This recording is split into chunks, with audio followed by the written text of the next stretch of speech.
বাবা তুমি মাকে আরেকবার বলো, বলো আমি বিয়ে চাই না। তোমার চাওয়ার উপরে তো দুনিয়া চলবে না।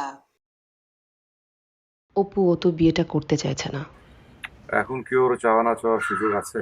অন্ধকার অতীতকে কাঁধে নিয়ে সামনের দিকে আগানো যায় না মা। মেয়ে আমাদের পছন্দ হয়েছে। ছেলেও আসছে সামনের বুধবার, পরের শুক্রবার, মানে 31 তারিখে বিয়েটা হতে পারে।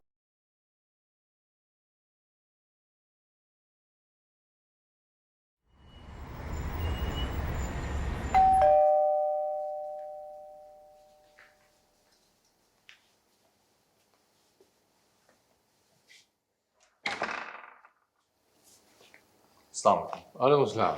আপনি আসুন আসুন। এদিকে একটা কাজে এসেছিলাম, ভাবলাম আমার রোগীকে দেখে যাই।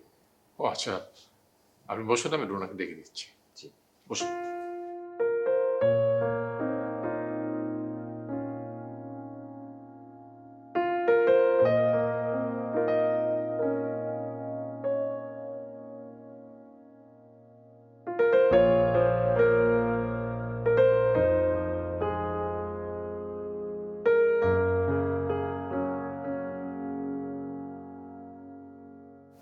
আমি কি বিরক্ত করলাম?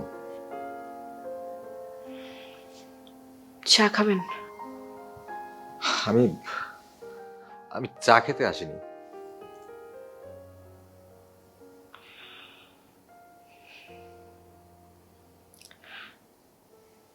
আমার উত্তর পরিবর্তন হয়নি, আগেরটাই আছে। প্লিজ রুনা, আপনাকে আমার দরকার।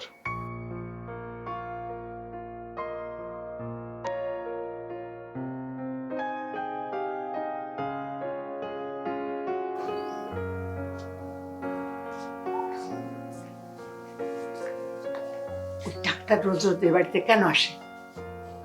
এদিকে নাকি কোথায় এসেছিল, কি কাজে? বললা তো বিশ্বাস করলে, হ্যাঁ, ও রুনার কাছে আসে।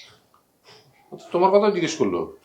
শোনো অপুর বাবা, মেয়ের বাবা মা হওয়া তো সহজ না। বাবা মায়ের অনেক দায়িত্ব থাকে, বুঝে চলতে হয়। বাড়িতে গেস্ট আসলে কি করবো, আমি বসতে দেবো না? দেব, কিন্তু এটাও বুঝিয়ে দেব যে রোজ রোজ আসা ঠিক না। আর এখন বসতে দেবে, দুদিন পরে শুতে চাইবে। ছেলেটাকে যত ভদ্র ভাবছো তত ভদ্র না। কি মুশকিল, তুমি তো দুদিন আগে বললে যে একেবারে ফেরেশতার মতো সাক্ষাৎ দেবদূত আমাদের মেয়েটাকে বাঁচালো। ফেরেশতারও পতন হয়, বুঝেছো? তুমি তো বলো এই পৃথিবীতে কনস্ট্যান্ট বলতে কিছু নেই। শোনো,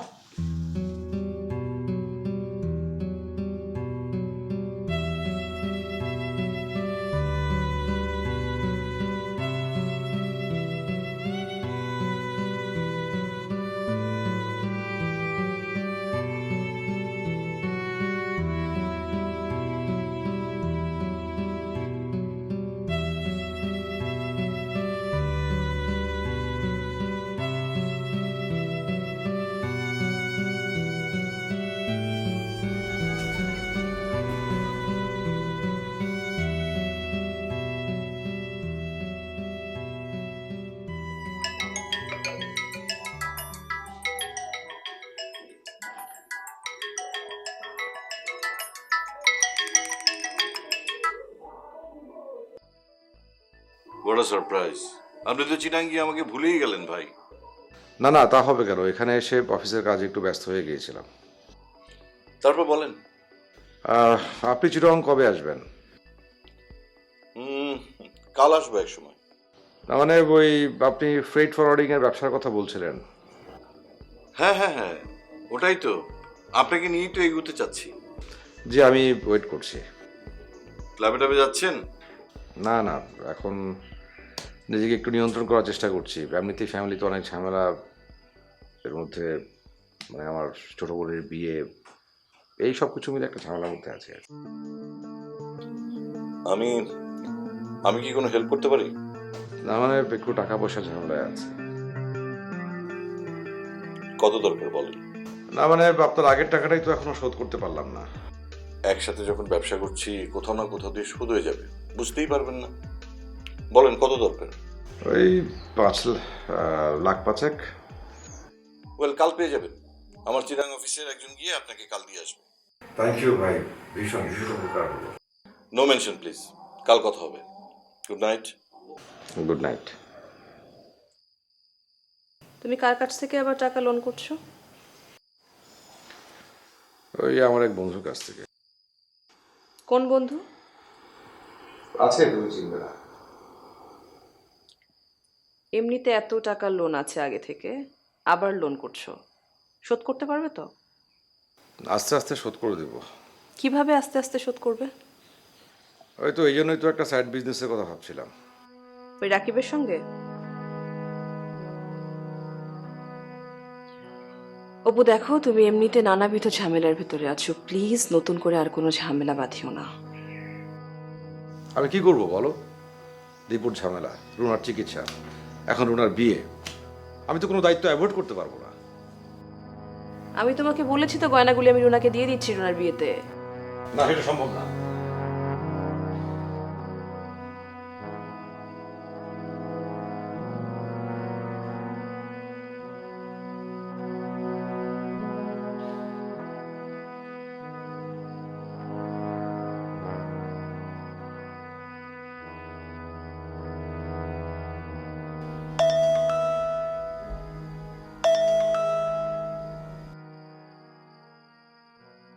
হ্যালো।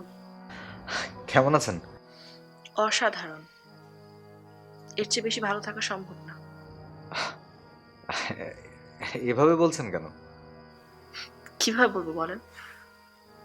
কয়েকদিন পর আমার বিয়ে হবে, ছেলে আমাকে বিদেশ নিয়ে যাবে, আমি তো একদম এক্সপোর্ট কোয়ালিটি সিটিজেন হয়ে যাব। আপনি না চাইলে বিয়েটা কেন করছেন? আমার চাওয়া না চাওয়ায় কিচ্ছু আসে যায় না।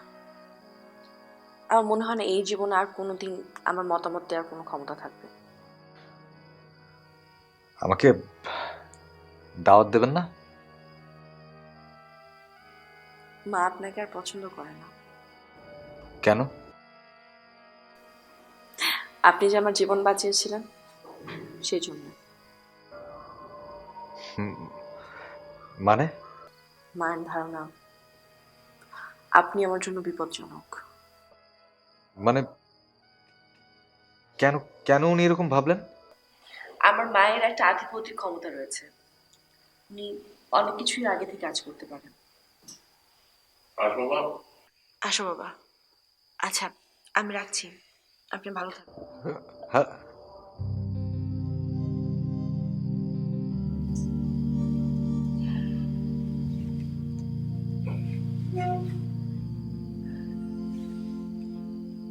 বাবা, ডক্টর আরিফ ফোন দিয়েছিল।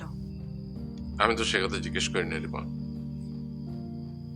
তুমি জিজ্ঞাসা করনি, কিন্তু মা থাকলে এখন অবশ্যই জিজ্ঞাসা করতো, সাথে আর অনেকগুলো কথাও বলতো। তোর মা অনেক প্র্যাকটিক্যাল মানুষ, সে অনেক কিছু ভাবতে পারে যেটা আমরা পারি না। মা আমাকে পিকনিকে যেতে মানা করেছিল, মা ছোট ভাইয়াকে পূজা আপুর সাথে মিশতে মানা করেছিল, মা বড় ভাইয়াকে এই বিয়েটা করতে মানা করেছিল। হ্যাঁ, ওই 3টি ঘটনায় আমাদের জীবনে সমস্যা সৃষ্টি করেছে। তোমার কি মনে হয় মায়ের কোনো আধিভৌতিক ক্ষমতা আছে, নাকি মার এই ইনসিকিউরিটি গুলো আমাদের রিয়েলিটির সাথে মিলে যায়? কোনটা? তোর বুদ্ধি তো তোর মায়ের মতো হয়েছে রে মা। কি বলো বাবা, আমি তো বোকা।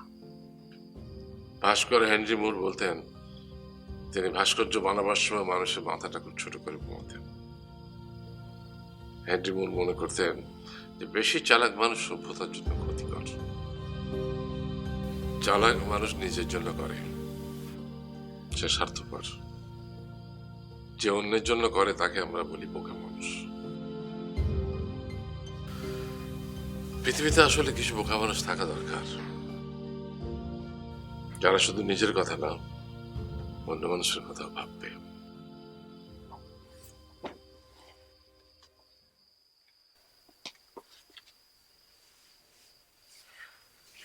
বাবা, আমি ফিনল্যান্ড চলে গেলে তোমাকে অনেক মিস করব। তোমার মতো এত ভালো বন্ধু তো আমি আর কোথাও পাবো না। আমিও তোকে খুব মিস করবো রে মা, খুব মিস করবো।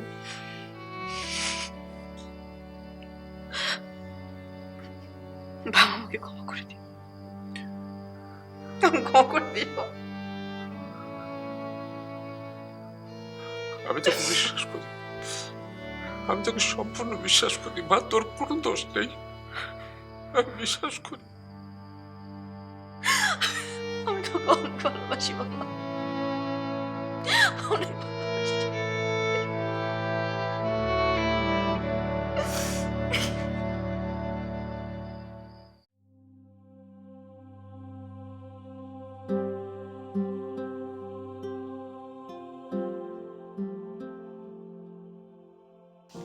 আসসালামু ওয়ালাইকুম আসসালাম। বসেন বসেন।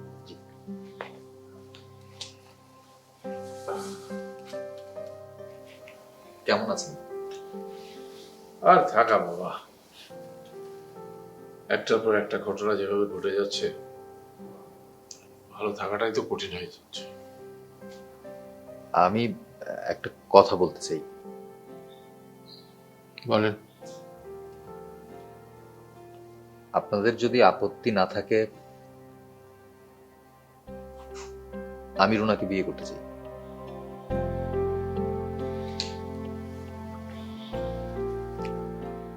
সবকিছু জেনেও আপনি তাকে বিয়ে করতে চাচ্ছেন? জি চাচ্ছি। আমি ভেবেচিন্তে সিদ্ধান্ত নিয়েছি।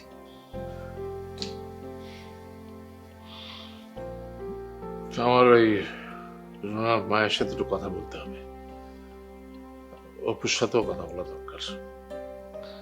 জি, আপনি কথা বলে আমাকে জানান। আমি সিদ্ধান্তটা ভেবেচিন্তেই নিয়েছি। আপনারা আমাকে জানালে আমার গার্জিয়ানরা আসবে ফর্মালি প্রস্তাব নিয়ে।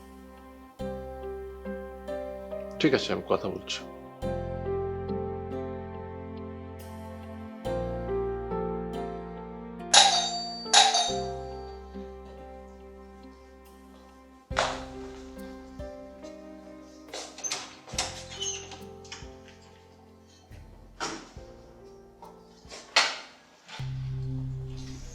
জি,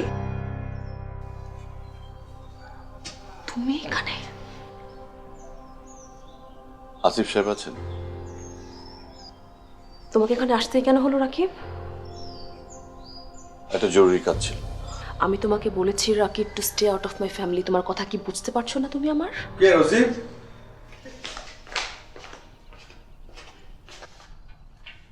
আরে রাকিব ভাই, আপনি আপনি এখানে? কেমন আছেন? এই তো ভালো। আপনি ভালো আছেন?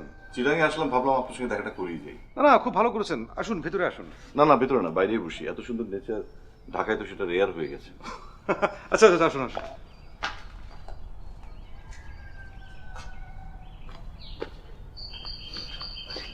তো কি খাবেন? না, এখন কিছু খাবো না, ফ্লাইট ধরতে হবে, দেরি হয়ে যাবে।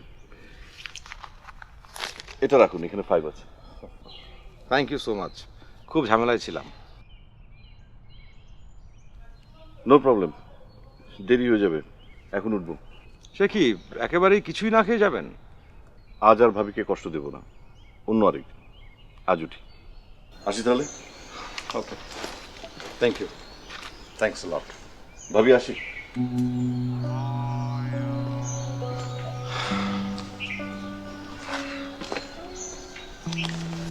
তোমার তার কাছ থেকে টাকা নিতেই হলো না? না নিয়ে উপায় কি বলো? আর তুমি তার উপরে তো রেগে আছো কেন? কারণ he is not a good human being Apu. তুমি কেমন করে বুঝলে? মানুষ দেখলে বোঝা যায়।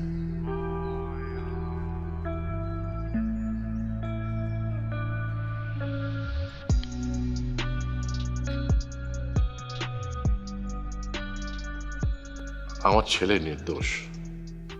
সব সন্তানই তারা বাবা মার কাছে নির্দোষ। আমি নিশ্চিত করে বলছি, সে এটা করেনি। দেখুন, আমি বাদী।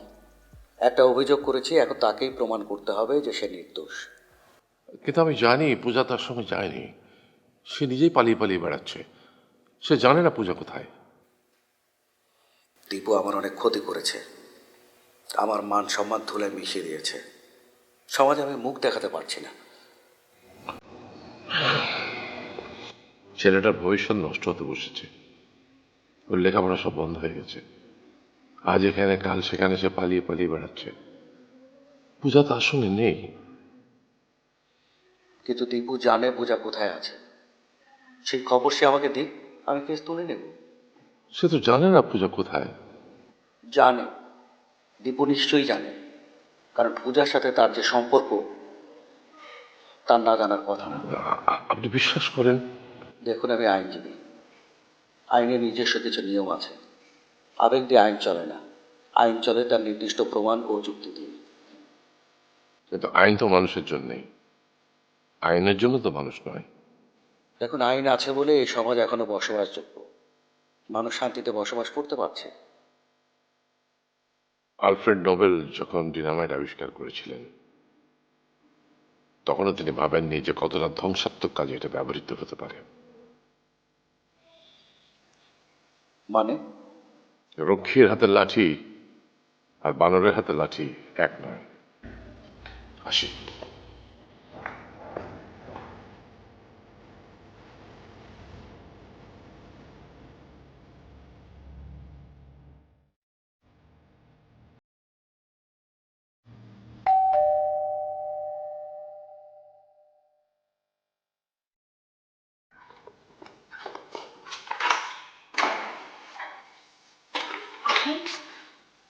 মা দেখলে তো রাগ করবে।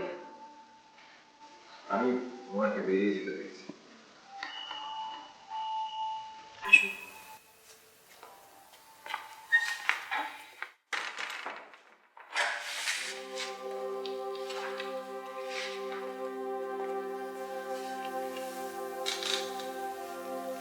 একটা কথা বলতে এসেছি।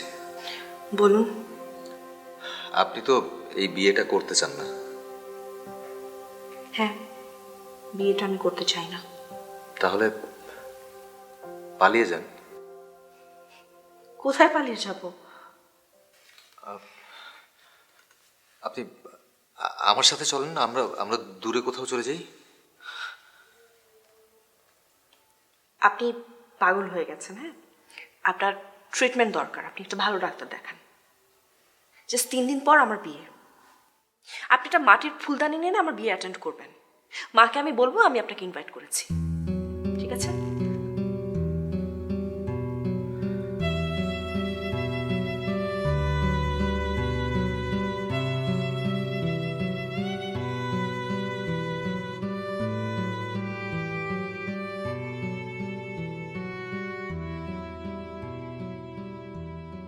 আসসালামু আলাইকুম মা, কেমন আছেন মা? ভালো আছে মা। এই অপু যে টাকা পাঠিয়েছে না, ওটা দিয়ে আমি আর নাজমা কেনাকাটা শুরু করেছি। তুমি থাকলে ভালোই হতো। অপু তো কেবল এখানে জয়েন করেছে মা, তাই বেশি ছুটি নেওয়া সম্ভব না। আমরা রুনার বিয়ের আগের দিনই চলে যাব। তোমার আপা দুলাভাইকে ফোন করেছিলাম, তো ওনারা তো বললেন থাকতে পারবেন না তখন। হ্যাঁ মা, ওই সময় দুলাভাই আপা একটু দেশের বাইরে যাবেন, তো দুলাভাই তো আবার আপা ছাড়া কিছুই বোঝে না। যেখানে যায় সেখানে আপাকে সাথে নিয়ে যায়, তাই একসাথেই যাচ্ছেন। ভালো, খুব ভালো। মা, আমি যদি যেতে পারতাম তাহলে খুব ভালো হতো, আপনাকে একটু হেল্প করতে পারতাম। না, অসুবিধা নেই। বেশি কিছু তো আর কিনবো না, ওই কয়েকটা শাড়ি, তাও শীতের দেশ তো বেশি শাড়ি নিতে মানা করেছে। আচ্ছা ঠিক আছে মা, ওগুলি আমি গিয়ে তারপরে কিনে ফেলবো। ঠিক আছে মা, ভালো থেকো। জি মা, রাখি তাহলে। আসসালামু আলাইকুম।